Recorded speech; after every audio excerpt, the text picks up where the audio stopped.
Our next guest speaker is well known as the Queen of Bail in New York. Michelle Esquenazi is close enough? Okay. Is the president of the National Association of Bail Agents. She founded the New York State Bail Association, and she's also extended her efforts to Albany, fighting for the bail industry interest at the Capitol. In addition to all of this, she's the founder and CEO of Empire Bail Bonds in New York and president of Empire Bonding Insurance Company that is now licensed in many states, including Mississippi. Not to mention, she's a proud mother for a wife and doting grandmother. We welcome Miss Michelle Esquenazi. Wait, one more thing. We ain't finished yet. Esquenazi. Okay. Now, I've been fortunate enough to hear her many times, and it's always been exciting and informative. And I'm looking forward to seeing what she has to say today. Oh, thank you so kindly. Yes. Good afternoon, Mississippi, and thank you to the Mississippi Coalition of Bail Sureties. It's so nice to see all of you, my bail family. I never feel more comfortable than when I'm in a room of bail people. So hello, Mississippi. How y'all doing? Or as we say in New York City, how yous doing? Forget about it. My name is Michelle Esquenazi. I'm the president of the National Association of Bail Agents, and I'm a bail agent just like you. I'm going to try to give you all the condensed introduction on how a then young girl from Brooklyn, New York, got involved in the bail bond business. I was a single mom, a domestic violence escapee survivor. I interviewed at a bail office, got the job, started noticing some fugazi behavior. Fugazi is a word that we use. It means not so good. Shady. Yeah, shady, right, exactly. And I thought to myself, I think I can do this on my own. The rest essentially is bail bond herstory. The company I created needed a solid name. New York State is the Empire State, so I liked it. And off we went, dragging my niece and my nephew to work every day. They're still my business partners to this day. My rule was write a good, clean book of bail business. Never dupe the consumer. And always make sure that whoever comes into the bail bond office is treated like they are coming into our kitchen for a cup of coffee. I like helping moms and dads and family members in need, and it came kind of naturally to me.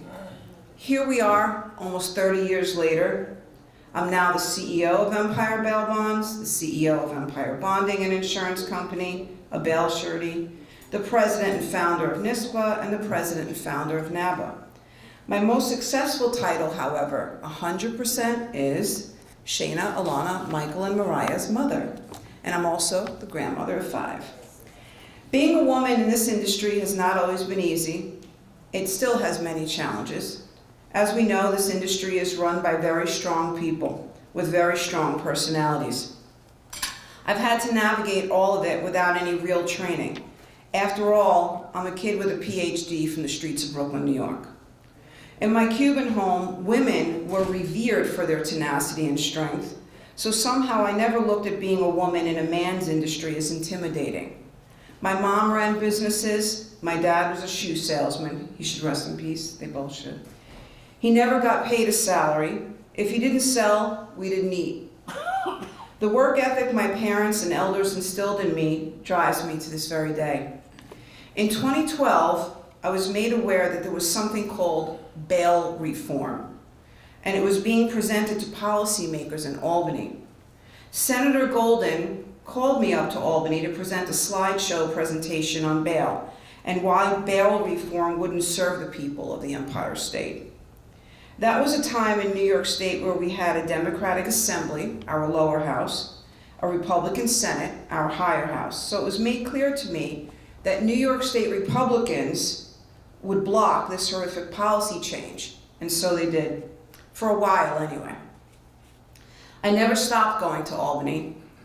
I was accompanied many times by the American Bail Coalition. That was a time when Dave Hyatt and I forgot the old other gentleman, Bartlett. Yes, Dennis Bartlett. Thank you, Eric. By the American Bail Coalition, and we were grateful for the support. To this day, we work in conjunction with ABC and Jeff Clayton and our NISBA board to advocate for secured bail policies. We're very grateful. In 2018, the New York State Senate turned electric blue. I was still of the impression that somehow the fundamental differences between right and wrong would prevail. I mean, I knew that big Soros money was behind bail reform, but would our governor empty our jails because of special interest money? Would people really get arrested and released ROR almost every time? And what in the world is a bailable offense? Are they really going to take away the power of the judges to make custody decisions and mandate them to release? Isn't anyone looking at our fact sheet? Aren't they at all concerned with the fact that 70% of the arrested and arraigned are already released on their own recognizance in New York City? What's going to become of my city, my business, our future? I will never forget the night it happened. It was April 2019.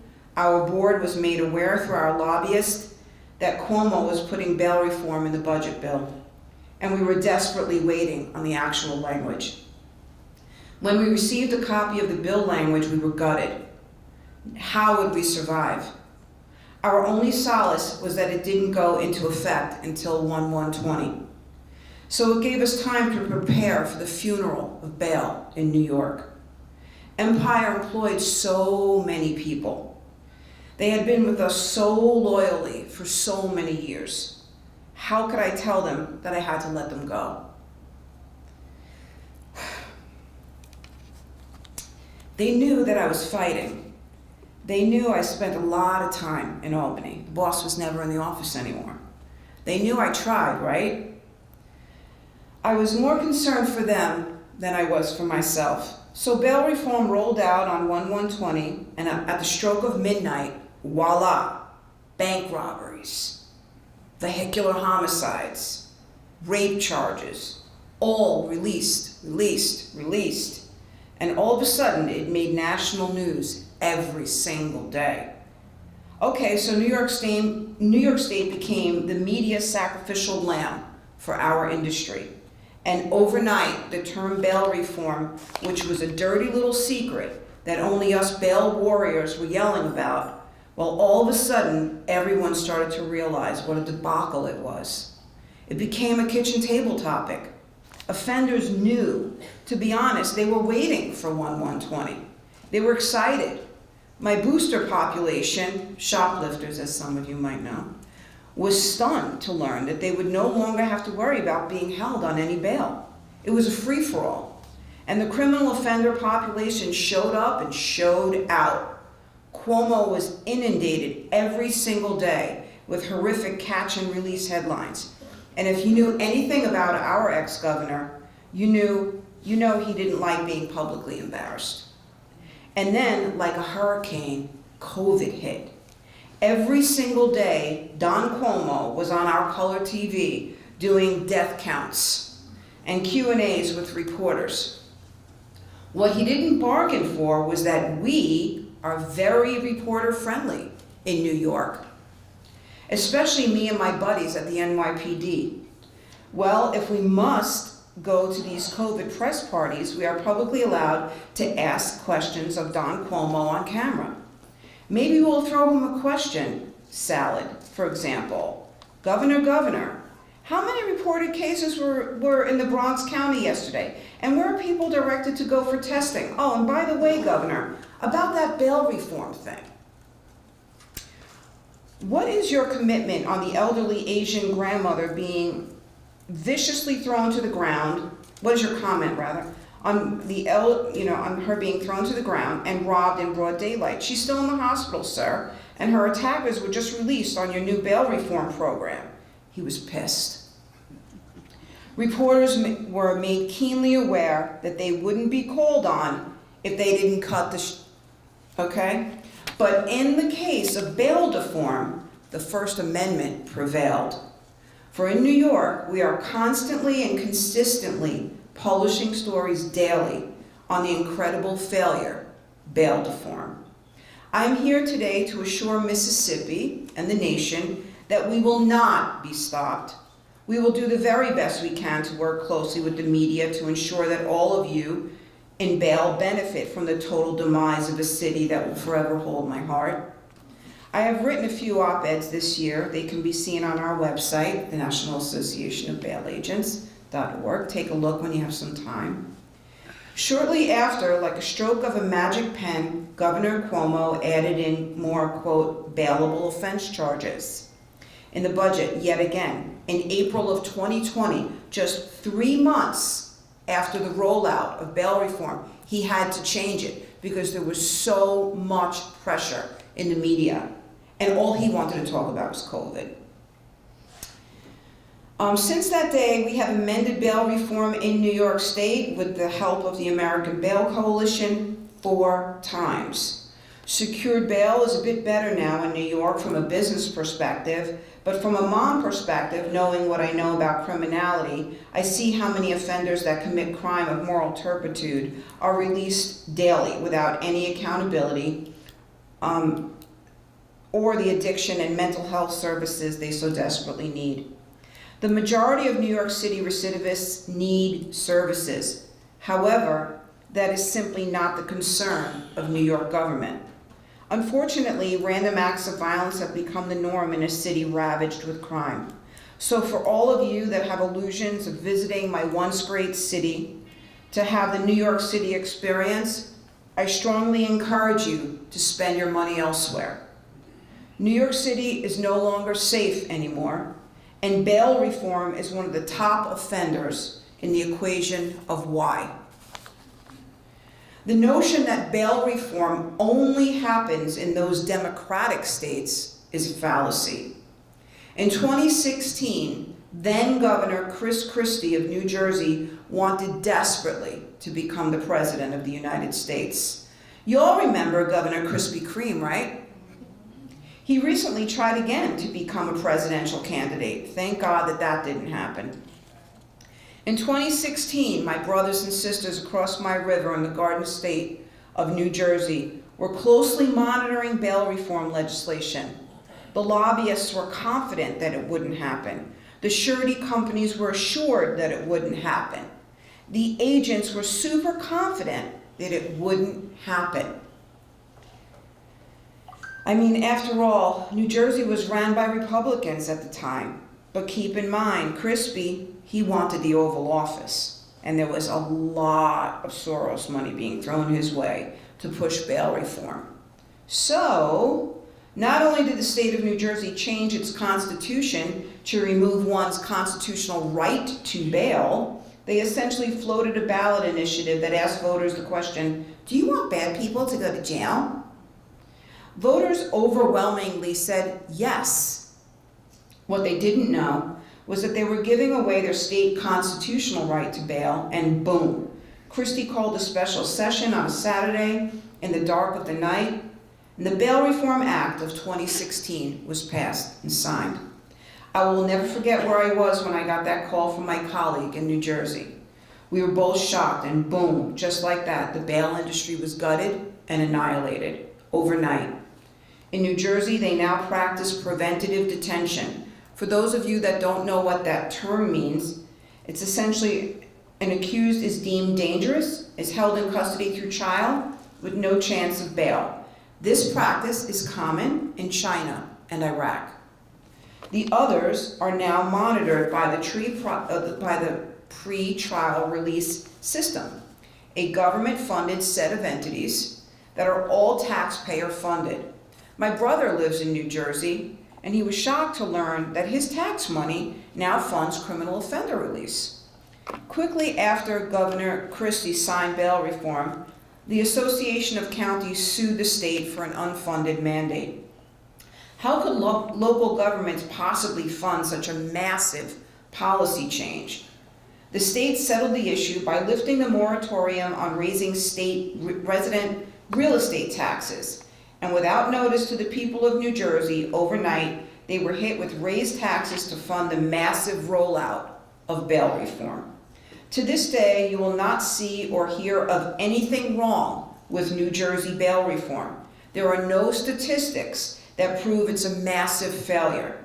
You will only hear You will only hear from cops, and they are not allowed to publicly make too much noise about it for fear of retribution and losing their jobs. The yearly colorful graphs and booklets created by New Jersey government show that bail reform works. We know it doesn't. You'll need to know what New Jersey never had: a state bail association. They tried after it was passed. We tried to shame policymakers, the governor. We blasted them on Facebook thinking that people would pay attention to our many memes and boosted posts. They didn't. And the industry that was there yesterday was simply gone overnight. State bail associations such as yours are imperative to the success of our profession. We might not win every time, but we stay involved. We try, we fight, we advocate. We stay on our collective A games to ensure that all of you still have this industry. The Mississippi Coalition of Bail Sureties is fighting for the existence of bail. So my question to all of you here today: are you involved in bail other than coming here today? In 2024, the bail agent is made up of a very diversified group of hardworking street entrepreneurs. We are Latinos, African American, LGBTQ, multi-generational, multicultural, multiracial small business owners. We are moms, dads, grandparents, sons, daughters. We are voters, we are taxpayers, and we provide an integral layer of public safety in every community in which we operate across the nation. Although accountability in the criminal justice system is not particularly popular at the moment, it is for us. For us, it's everything. We take our jobs very seriously. We respect the order of the court and guarantee appearance 24/7, 365. In securing the appearance of the accused, we ensure that a crime victim is made whole. Without the defendant appearing, a family member never has the ability to make a victim impact statement. So next time you return a body to court or to a jail, remember what you're really doing is not only doing our jobs, but you're helping the victims of crime. And that's very important, and it's hardly ever spoken about in our industry. And I'm going to speak about that a lot more as time goes on. This work that we do doesn't end. The day we release someone from incarceration, as you'll know, that's when the work for us begins. It is our job to monitor that individual through final disposition. Bail agents provide integral connections to services that are desperately needed by an accused person, whether it is rehab or anger management or pastoral counseling. We work with families every day to promote a better outcome. Now more than ever, we must speak with one voice, put swords down, bury grudges, rid ourselves of ego. We must unite. We simply must. We must communicate with one another and share vital information that furthers our camaraderie and professionalism. And like our NABA VP always says to me, we don't have to like each other or eat together, but when that active shooter walks in, we all need to be best friends. Makes sense, doesn't it? I encourage each and every one of you to practice an excellent business standard. Dress the part, act professionally, speak well, and for the love of God, get involved and stay involved. Go to your state association meetings. Go to other state meetings that you can get to, maybe Alabama or Florida. Attend any and every bail-related event. Learn. Don't be afraid to ask questions. After all, the future of bail belongs to each and every one of you. And I met some new agents today. You know, they're just barely in this industry, so I find that very encouraging. Let's talk about some of the small stuff, the grassroots stuff. The very reason that I created NABA. Are you and your company a member of your local Chamber of Commerce? Why is that important, Michelle? Well, I'll tell you why. Although it might cost a bit, being a member of your Chamber of Commerce means that your business is part of a larger local business community, one that is accepted and respected, one that participates in local community events, It is always important to incorporate this move into your business strategy. Attending monthly meetings will show your local business owners that you look like they do, that you have a legitimate role in adding to swift public safety practices in your area, and that you are the go-to when it comes to that mythical four-letter word, B-A-I-L. Think about it, my brothers and sisters. Would you rather them come to us to define why we are so important? Or would you rather the business community get their skewed information from Google or the NFL or Beyonce or Jay-Z or John Legend or Common the rapper or George Soros? The list of celebrity bail haters is long. It's up to us, yes, me and you, to change the narrative on who we are and what we do and why we are so incredibly important. There are many ways to get involved in your local community in a positive way. I encourage you to seek them out. Maybe there's a local school teaching criminal justice, and maybe, just maybe, the teachers are drilling into our younger generation that bail agents are the evil green-headed monsters, and all we really care about is money. You all know that's not always the whole truth. We spend countless hours working to help families navigate the criminal justice system, offering them referrals to local pastors or therapy groups or any other resource that we might know of. We stay connected to mom and dad in hopes that little Johnny never comes back through our doors after he's made mistake number 1 or 2. Why? Because we actually care. We are the good guys. We are secured bail. I encourage you to stay involved in your local county government, attend their events, invite them in, show them what we do. Politics begin locally. Your local county executive is your senator of tomorrow. Never forget that. He's got political ambition. If your local state senator knows you, he will call on you when the subject comes up. One little trick that I was taught years ago was this: donate a small amount of money to each of your state policymakers in your area. This will ensure that you become a part of their mailing lists. By doing this, you will know where and when the next function is. And maybe, just maybe, it might have to do with criminal justice reform. It's an easy way to stay in the game. It's also a great way for you to protect your state association.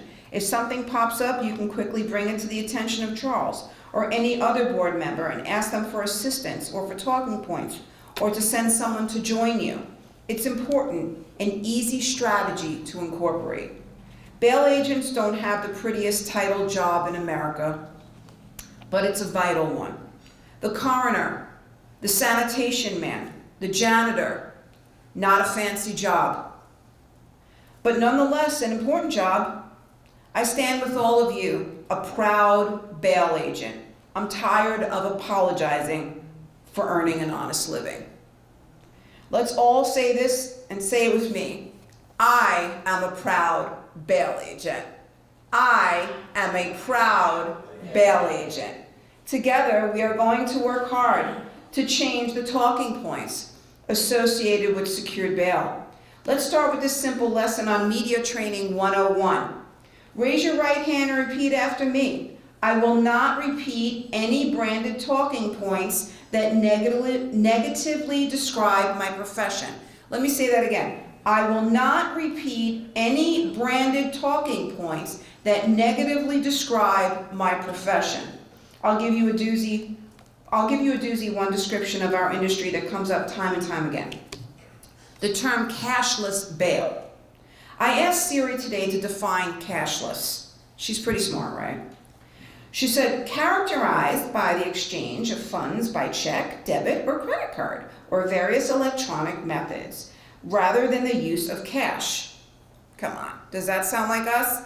Now I ask you, does that sound like a bail agent? Like we're gonna say no to cash? Okay, probably not. Of course not. But that term, that definition, that use of the word cash or cashless, which remains globally confusing, by the way, is them branding us as predators that we take from impoverished communities by savagely collecting premium and taking from the mouths of hungry children. I know bail agents, we bring diapers and formula to the jail. I know bail agents, We get them McDonald's before we return them to custody. I know bail agents. We find them shelter, services, jobs. Why isn't anyone talking about how incredible we are? The answer is kindergarten simple. They have much more money than us. Okay? They have Soros money. We, us, you, and I, we are very busy working and hustling for a living and sleeping with our cell phones. We do that job. I have been around a long time in this industry, much to the dismay of many. And I'm here to tell each and every one of you, the bail industry is made up of 10% doers and 90% complainers. Now that might not be too popular to say in a room full of bail agents today. You all run your own businesses. Think about this for a second. Would you let your primary competitor come into your shop tomorrow morning and run it? Of course not. No matter if it's bail or a bakery, the same applies. It's up to all of you to stay involved in your state associations. Run for board positions, get on committees, volunteer an hour a week. Bring your unique skill set to the table. Bail associations are made of the most passionate bail humans in the industry. It is a tireless job, and we all do it as volunteers. Why? Because we care about secured bail, and we work to ensure that secured bail remains a vital pretrial release option. You can help in Mississippi. We mustn't complain about what an association has or hasn't done for you, or especially if you're not involved. I encourage you to stay involved, especially after this amazing convention ends. You might have a great idea, you might need guidance, or you might learn something about your chosen profession. Be seen, show up. I know all of you are thinking, she's right, I should do more. Yes, she's right. She's 100% right. Please support state bail associations. If a bail person is running for office, show them a little love. If they are doing a presentation, show up. Support each other in bail. We can't compete without an industry. Think about that. I'd like to take a moment to invite each and every one of you to our first annual bail and recovery event this summer in Pensacola Beach. We are super excited to meet everyone in person. At NABA, our yearly membership fee stays $50 because we want everyone to feel welcome and accepted. Last year, with our $50 donations, memberships, we gave away $10,000 to state bail associations, and you can see that graph on the front of our website. This is not about who has a bigger membership, it's about us. Just us bail folk. It's about bounty hunters, bail agents, pocket bondsmen, fugitive recovery agents, surety bail bondsmen. Make no mistake about it, it's about the furtherance of one thing, and that's for sure bail. We have aligned with Evoke Wellness, evokewellness.com, owned by Jim Wahlberg of the famous Wahlberg family. Jim is a writer, director, and producer. He also wrote an amazing book, quick read, a great book called The Big Hustle. Jim is also the executive director of the Mark Wahlberg Youth Foundation. And at our event in Pensacola Beach, we are going to be presenting to him as a surprise one of those giant lotto checks for $5,000 payable to the Mark Wahlberg Youth Foundation, so that our next parlay is to Mark Wahlberg. I'm very interested in not being the voice of bail and not having it always be Eric Granoff or me or Mr. Whitlock or Jeff Clayton. I'm very interested in it being a star like they have on the other side. For them to say, hey, those bail agent people, they're the best thing since sliced bread. They do an incredible job. I think you all do an incredible job. I'm really proud of each and every one of you. If any of you have questions or concerns, my cell phone number is published. It belongs to all of you. So feel free to call me, text me, write me, inbox me, whatever. I'm on the phone with bail agents all the time. Much love and respect to all of you, and God bless bail.